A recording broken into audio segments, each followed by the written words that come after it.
¿Qué tal, chicos? Buenas tardes, alumno de tercer año de secundaria. Un gusto para mí verlos o escucharlos solo una vez a la semana. No, en verdad no es un gusto, yo quisiera verlos o escucharlos toda la semana, pero solo tenemos un curso con ustedes que es Historia Universal.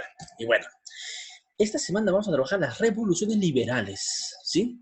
Para empezar, revolución liberal, entonces toda aquella que quería acabar con el antiguo régimen, una e imponer sistemas de gobierno basados en darle más derechos a la gente, quitarle los privilegios a la nobleza y al clero, difundir las monarquías parlamentarias, o por qué no instaurar repúblicas.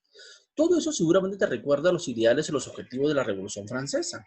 Y claro que sí, la Revolución Francesa es algo así como la madre de las revoluciones liberales que sacudieron a Europa desde el siglo XVIII y durante el siglo XIX. ¿Ok? Ya hemos visto cómo en clases pasadas se derrota a Napoleón desde la batalla de Leipzig en la sexta coalición y los reyes de Europa se reúnen en Viena, la capital de Austria, e instauran o intentan instaurar la restauración, ¿no? Y volver al antiguo régimen, como que aquí no pasó nada y volvemos a tener los privilegios, la nobleza y el clero, y el pueblo sería sometido a nuestros caprichos absolutistas, ¿no? Pero ya te había dicho en esas clases que las personas mueren, pero los ideales se quedan. Napoleón y los líderes de la revolución fueron derrotados tal vez, pero sus ideales germinaron en toda Europa. Y cuando hablamos de las revoluciones liberales del siglo XIX, vale decir los años 1800, son todas aquellas revoluciones que tratan de continuar los ideales de la Revolución Francesa y que finalmente van a lograr a sangre y fuego que los reyes absolutistas se echen para atrás con su intento de la restauración e implanten gobiernos más modernos, gobiernos basados en la igualdad de derechos ante la ley, ¿no? Entonces, pues vamos a ver estas tres grandes revoluciones liberales, una en España y dos en Francia, ¿correcto? A ver, ya es el siglo XIX, los años 1800, Napoleón ya había muerto, bueno, en 1830 había muerto, pero en la Revolución Española primero. En España, como ya te habíamos explicado, ¿no?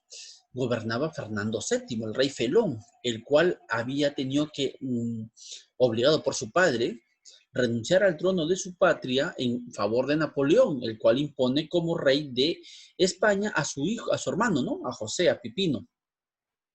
Pero ahí se produce un pacto entre Fernando VII y su pueblo, el pueblo de España, y promete que si lo ayudan a expulsar a los franceses, él iba a instaurar un gobierno parlamentario. Y se funda pues la Constitución Liberal en España de 1812 que daba muchos derechos a la población, incluso a las colonias hispanas. Pero una vez que derrotaron y expulsaron a Napoleón, los españoles, ¿no? Fernando VII retoma o llega nuevamente al poder de España, pero lentamente vuelve a caer en el absolutismo, es decir, traiciona a su pueblo, al cual había prometido libertades y derechos, pero una vez que está en el poder, ¿no? Se vuelve malo y nuevamente instaura el absolutismo. Y en 1820, ¿no? Su pueblo se le revela a él. Se inicia una revolución liberal contra Fernando VII, ¿correcto? Pero ya hemos visto también que esta revolución del pueblo español fracasó porque los reinos de Europa, que ya se habían comprometido desde el Congreso de Viena que se iban a apoyar, ellos se reúnen en el llamado Congreso de Verona y encargan a que Francia, ¿no?, lidere la coalición que va a socorrer, va a ayudar a Fernando VII contra su propio pueblo. ¿Sí? Entiéndelo, el pueblo español ve que su rey se había vuelto absolutista y se le revela. Pero Fernando VII le dice, gente, reyes, ayúdenme, mi pueblo se me está rebelando. Recuerden que en Viena habíamos prometido que nos íbamos a apoyar. Ya, ok. Entonces, los reinos de Europa lo ayudan a Fernando VII, el cual dice, los fregué a mi pueblo. Aparentemente hasta que había funcionado el ideal esto del intervencionismo, de la colaboración de los reyes en contra de cualquier revolución liberal, ¿no? Pero a la larga recuerda que esta revolución que surgió en España favoreció al Perú, a Chile, a Argentina, a Hispanoamérica, porque mientras que ellos luchaban entre las tropas del rey y su pueblo, aquí se estaba comenzando la independencia, bueno, desde años atrás, ¿no? pero se logra la independencia de muchos países de Hispanoamérica, aprovechando que Fernando VII no pudo enviar a tiempo las tropas que en lugar de enfrentar a su propio pueblo, pudieron haber llegado aquí a América y luchar contra un tal San Martín y, no sé, O'Higgins y otros personajes de la independencia hispanoamericana, ¿no? A inicio de 1820. Así que eso nos favoreció. Bien, y tú podrías decir, bueno, entonces la restauración triunfó porque triunfó en España, entonces al diablo las ideas de la ilustración y las ideas de la libertad. No, no, no, no, no seas pesimista. Porque, vayamos ahora a Francia, al otro escenario, ¿no? Surgen revoluciones, ¿no? Vamos a ver la primera. La primera, revolución liberal de 1830. Veamos el contexto. Ya habíamos dicho que Napoleón, ¿no? Instauró su último periodo, el Imperio de los 100 días, ¿te acuerdas? Pero cuando él es derrotado en Waterloo, y aplicando el principio de legitimidad que se estableció en el Congreso de Viena, se nombra como nuevo rey de Francia, nuevamente, porque ya había sido rey por unos meses, hasta que Napoleón desembarcó, ¿te acuerdas?, de la isla de Elba, al rey Luis XVIII. Es decir, que en Francia, tras Napoleón, gobierna Luis XVIII. Pero Luis XVIII no quería cometer los errores de Luis XVI. Es decir, él respetó un parlamento, convocó a elecciones para un parlamento. Así que él, astutamente, para evitarse problemas, gobernó imponiendo una monarquía parlamentaria como su pueblo lo exigía, ¿no? Pero finalmente este rey en 1824 como que ya tenía más de 60 años y no quería más estrés, así que él decide abdicar, o sea, renuncia al cargo de rey, ¿no? Renuncia. ¿Y a quién se lo da, profe? La corona se lo da a su hermano, nadie más que su hermano.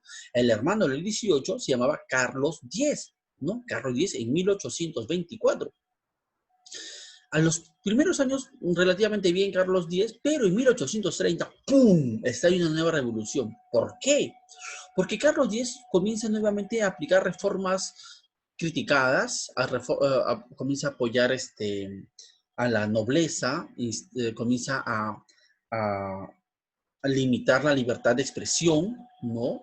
Aquellos que criticasen, ya habían periódicos, lo criticasen, él mandaba a encerrar esos periódicos o a cerrar esos periódicos. Por otro lado, él comienza a pagar muchas indemnizaciones del gobierno francés, de la plata de los franceses, les paga grandes indemnizaciones a los emigrados. ¿Quiénes eran los emigrados? Cuando estalla la Revolución Francesa, volviendo atrás, muchos nobles escaparon de Francia, ¿no? Algunos se quedaron y fueron guillotinados en la época de Robespierre. Pues como ya ahora Francia había superado la era napoleónica, como que algunos nobles que habían huido a otros reinos de Europa comienzan a regresar y al regresar le exigen a Carlos X que les pague el gobierno, el Estado de Francia, indemnizaciones por sus propiedades que habían sido saqueadas durante la Revolución, quemadas o las pérdidas que ellos habían sufrido, ¿no? Obviamente esa medida pues el pueblo lo rechazaba, lo rechazaba. Pero el rey aprobó esto, aprobó esto. Así que eso como que fue creando la atmósfera para que se inicie una nueva revolución en Francia en 1830. Pero la gota que rebalsó el vaso fue que en ese año hubieron elecciones para el Parlamento. No habían elecciones para reyes. Recuerda que la monarquía es hereditaria. Pero sí en Francia había una monarquía parlamentaria desde Luis XVIII.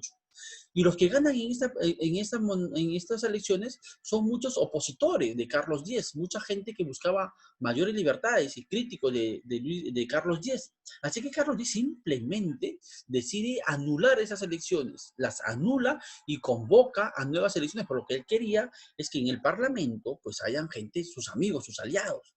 Pero cuando él anula estas elecciones que le habían sido contrarias a sus intereses, el pueblo de París manda al carajo esta situación y los días 26, 27, 28 y 29 de julio de 1830, que se le conoce como las tres jornadas gloriosas, solo en 3 días, el pueblo de París sale a las calles dispuesto a derrotar a Luis XVIII, ¿no? ¿Por qué no? Digo, a Carlos X, eliminarlo.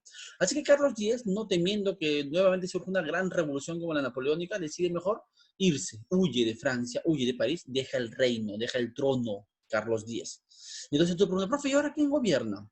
Pues aquí hay una oportunidad para instaurar una república, pero no confiaban mucho en los sistemas republicanos, así que los principales líderes de esta revolución de 1830 deciden darle la corona a un noble de ellos, pero un noble que tenía ideales de libertad, ¿no? Era en contra del absolutismo, ¿no? Se llamaba el Duque de Orleans, el cual es coronado como Felipe era el duque Felipe de Orleans, así que él cuando asume el trono de rey de Francia se llama Felipe. Felipe, el rey Felipe, ¿no? Y le llaman el rey burgués, porque como que la burguesía fue la que prácticamente hizo que él sea el nuevo soberano. Y él se tituló, yo soy el rey de los franceses, no el rey de Francia, que sonaba muy absolutista. Él dice, soy el rey de los franceses. Y es así como llega al poder Luis Felipe, en realidad, Luis Felipe I o el rey burgués, el cual, reitero, empieza su reinado en 1830, ¿no? Y muchos lo apoyaban y parece que todo estaba bien, se había vuelto como un monarca parlamentario, pero nuevamente la oscuridad de la ambición, la maldad. Nuevamente, este soberano tiende al absolutismo, a concentrar todo el poder. Se le acusa de corrupto con sus aliados, ¿no? Se le acusa de que comienza a clausurar también periódicos, a no llevarse bien con el parlamento, así que comienzan a surgir sus opositores, pero el pueblo de Francia como que ya estaba cansado de una nueva revolución, ¿no? O sea, los burgueses, la nobleza, como que dice, oye, hay que hacer una nueva revolución, pero siempre en toda revolución quienes ponen la cara es el pueblo, pero el pueblo estaba harto, el pueblo decía, oye, mis abuelos pelearon con la revolución de Luis XVI, y luego también pelearon o se aliaron a Napoleón, luego pues peleó contra Carlos X, y ahora otra vez nos piden volver a otra, no, o sea, como que el pueblo francés, los campesinos, la gente del pueblo, estaban hartos de una revolución, así que no estaban tan dispuestos. Así que para convencerlos, los burgueses, ¿no? Hacen la famosa campaña de los banquetes, en las cuales ellos hacían, en los pueblos de París sobre todo, hacían grandes concentraciones, les decían, trataban de convencer al pueblo para que se vuelva a unir a una nueva revolución contra el rey, que se había vuelto prácticamente absolutista. Y se llamaba la campaña de los banquetes porque para atraer al pueblo, los burgueses que tenían plata les ofrecían alimentos, bebida, y es así como el pueblo pues los escuchaba y se convencía de la necesidad de una nueva revolución. Pero el rey, ¿no? Luis Felipe, al darse cuenta de esta campaña de los banquetes, las prohíbe. Y eso va a ser el detonante para que nuevamente se inicie una nueva revolución, pero el pueblo ahora decide apoyar, pero el pueblo decide ayudar a apoyar porque Francia, como todo el mundo, y ya lo hemos visto en Historia Universal las semanas pasadas, había este contexto, ¿no? De la explotación laboral, ¿no? El movimiento obrero. Así que muchos sindicalistas, muchos socialistas apoyan esta revolución y finalmente obligan de que Luis Felipe huya, escape nuevamente, igual que Carlos X. Y ahora la pregunta es, ¿y ahora quién gobierna? Ahora recién ya, eso era en 1848, se instaura una segunda república, es decir, ya están cansados de reyes, ya no quieren que lo gobierne ningún rey, por más que este rey diga, yo voy a ser un rey parlamentario, ya no fui a mierda, ya no quieren, ya no confían en los reyes. Así que el pueblo de Francia, en 1848, proclaman elecciones para presidentes y gana el sobrino de Napoleón Bonaparte, que se llamaba Luis Napoleón Bonaparte, y él se proclama, entonces se inicia con él la República, la Segunda República Francesa. La primera se dio durante la etapa de la Revolución, cuando matan a Luis XVI, ¿no? Cuando se inicia la convención, pero ahí no hubo un presidente porque Francia estuvo convulsionada por las coaliciones y por los enemigos internos. Así que esta es la Segunda República donde triunfa Luis Napoleón Bonaparte y gobierna él como presidente por unos años. Ya veremos luego qué pasa con este personaje. Ahora, en paralelo a estas revoluciones, en toda Europa comienzan a surgir nuevas revoluciones en contra del absolutismo y también revoluciones de índole nacionalista. Es decir, mira, por ejemplo, en lo que antes era el CIR, recuerda que el CIR Napoleón lo eliminó y solamente surgía la Confederación del Rin, lo que hoy es Austria. Habían varios pueblos que estaban unidos, ¿no? Por ejemplo, lo que hoy conoces como Hungría, la República Checa, la República Eslovaca, formaban parte de un imperio o de un reino, en este caso de Austria, y ellos querían independizarse. Lo que hoy día es Bélgica estaba unido a lo que llamamos Países Bajos, que mal decimos Holanda, no es lo mismo Holanda que Países Bajos. Así que los belgas querían independizarse de Países Bajos. Polonia es otro gran país de Europa, pertenecía a Rusia y también quería independizarse. O sea, ¿qué te quiero decir? Que las revoluciones liberales de aquellos años buscaban, por un lado, acabar definitivamente con el absolutismo. Dos, mejorar las condiciones de vida de los obreros en el contexto de la explotación obrera. Y tres, lograr liberar algunos pueblos de otros que los habían conquistado, como el caso de Polonia, de Bélgica, de Hungría, ¿no? Y por otro lado también surgían voces que querían unificar reinos, como lo vamos a ver más adelante. Alemania estaba fragmentada, en 38 reinos y querían unificarse. Italia también estaba dividida en 7 reinos y querían unificarse. Eso también forma parte de las revoluciones liberales que van a madurar y lograr sus objetivos años después, como lo veremos en próximas clases. Ok, hasta aquí nomás. Ojalá que no haya sido muy pesado.